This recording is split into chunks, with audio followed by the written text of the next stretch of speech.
Wednesday, October 24th, the naval blockade is now in place. The Soviet ship was moving toward, clearly would cross it if it continued moving the next day. So I said to George, Chief of Naval Operations, Admiral Anderson, George, what are you going to do when that Soviet ship hits that line? He says, damn it, we're going to stop it. What else do you think we're going to do? I said, let me tell you something. You're not going to fire any shot against that tanker with the possibility that it'll blow the damn thing up and that this will be the start of war between the Soviet Union and the U.S. without my permission, and I'm not going to give you my permission without the President's permission. Now, do you understand? That's when he said, the Navy's been handling quarantines and blockades, and John Paul Jones, and if you let us handle this one, we'll handle it right. And I got up and I walked out of the room. Kennedy and the Pentagon order vulnerable, low-flying reconnaissance planes to check out the Cuban sites. The mission leader is Navy Captain William Ecker. We manned our airplanes. There were 6 of us, 3 sections of two each. We each had a wingman, and we hit our burners, took off. I guess the best way to phrase the altitudes that we used in this were treetop level and very fast. When all of a sudden this stuff started to appear, and again I couldn't identify things like you see in the pictures now, but it was there, and I could see camouflage netting and so forth over it. We were able to, as I say, pin old Castro's hide to the bulkhead there. Ecker's pictures confirm the worst. The missile sites are nearly complete, the anti-aircraft guns are in place, and there are soldiers to man those guns. Thursday, October 25th. In the UN Security Council, Ambassador Adlai Stevenson, at his most acerbic, confronts Soviet Ambassador Zorin. Simple question. Do you, Ambassador Zorin, deny that the USSR has placed and is placing medium and intermediate range missiles and sites in Cuba? Yes or no? Don't wait for the translation, yes or no.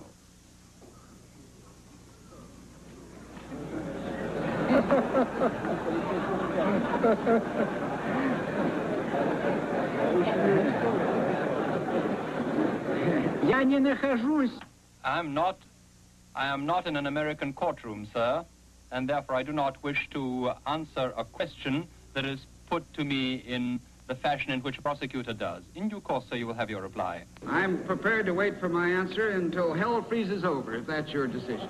Everybody's doing a brand new dance.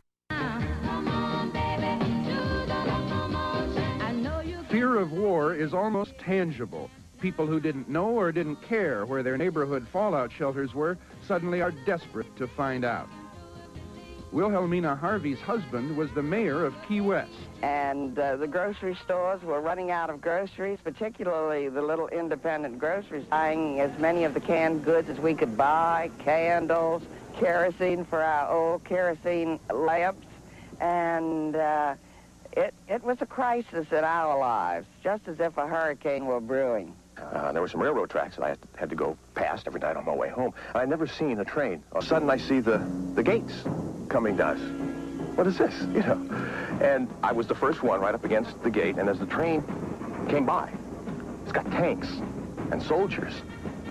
And most of these big missiles went on the beach, and they were cordoned off with rows and rows of wire, barbed wire. And then the hotel, which had been closed and weeds were growing, why, that became the headquarters for most of the troops. Friday, October 26th. Sailors from the destroyer Joseph Kennedy Jr. board a Soviet ship. No contraband. A few hours later, someone calls ABC State Department correspondent John Scally. I recognized the voice on the telephone immediately. It was Alexander Fomin, the minister counselor of the Soviet Union, the man that I always referred to privately as real function was to be the KGB chief, the head of all the Soviet espionage operations in the United States, and that is the cover. Scally meets Fomin at a Washington restaurant. His first words were, "It is very serious." And then he said, I have an idea of a possibility, he said, that could ease the tensions. And I said, well, what's that? And then he said, the Soviets might be willing to remove those missiles. I said, oh? A long, rambling message from Nikita Khrushchev himself seems to propose a deal. The Soviets apparently will pull out the missiles if Kennedy promises not to invade Cuba. Scally, the middleman, tells his KGB contact that the solution would be accepted. Terrified yet? I feel a little weak. That night, a new play opens on Broadway. It's called The Fun Couple. It stars a young pre-aerobic, pre-political Jane Fonda and Bradford Dillman. You think we really got married? You know, I mean, everything was in Spanish. I paid the judge in American money. Dillman is not worried about trouble with the show. The opening line of Walter Kerr's review said, "The only thing that last evening proved to me is that actors do not die of embarrassment on the stage." Actually, we were dropping a bigger bomb on Broadway than Khrushchev could have ever invented. And indeed, if they had sent us out to entertain the Soviet fleet, I'm confident the Russians would have turned tail and run. Saturday, October 27th. Suddenly, the crisis fever is higher than ever. A U-2 is shot down over Cuba. The pilot, Major Rudolph Anderson, is killed. And a second, more strident note is received from Khrushchev with unacceptable demands. Now he wants the U.S. to remove its Jupiter missiles from Turkey as a condition for a Soviet pullout from Cuba. For a while, they didn't know how to deal with that. I mean, which of these messages do you accept? And it was Robert Kennedy who had, I think, was a brilliant idea. He said, let's assume we didn't get the second message. Let's just answer the first message. And that's what we did. The president wanted to relax, and we went over to the little theater in the White House and watched Audrey Hepburn in Roman Holiday with Gregory Peck. Roman Holiday is a schmaltzy in love with a newspaper man. A poignant romance that cannot have a happy ending. And at the end of the picture, I nudged him, and I said, "It's all over, Mr. President." He said, "No, it isn't, Dave, not yet." And I was thinking of Audrey Hepburn, and he was thinking of the missiles. A White House aide gives Pierre Salinger an envelope, instructions for his family if Washington has to be evacuated. Your family should open this envelope, which will tell them where your wife and children should go in case of that emergency. And, of course, getting that envelope really gave you the impression that, I mean, we were headed for the abyss. We were headed for a disaster. October 28th. Faced with Kennedy's resolve and the threat of nuclear war, Khrushchev decides the Cuban missiles aren't worth it and backs down. We have instructed our officers to take proper measures to stop the construction of installations, dismantle back to the Soviet Union. Now I cross over to meet the president for the 10 o'clock mass, and as he stepped into the car, into the White House limousine, he said, "Dave, this morning we have an extra reason to pray." And on that Sunday morning, the president offers prayers of thanksgiving. He's elated.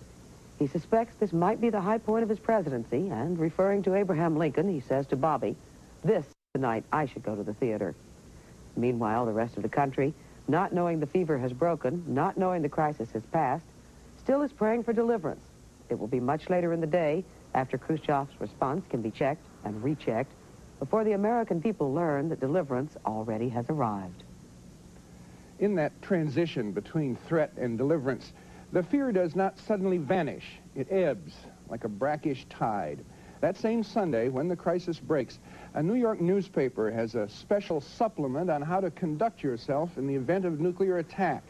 Pedestrians are told that any cover, even a newspaper, over face and exposed skin will minimize burns during the 3/1000ths of a second peak heat radiation that travels with the speed of light. In your office, it says, with the flash of the explosion, dive flat behind a desk or between filing cabinets. If there's time, get to the center of your building. And no child will be allowed to leave school during or immediately after a nuclear attack, nor will parents be encouraged to try to take them out. Parental tolerance has never been put to that awful test. Come back to October 1962 and some things we seem to have learned from those longest days.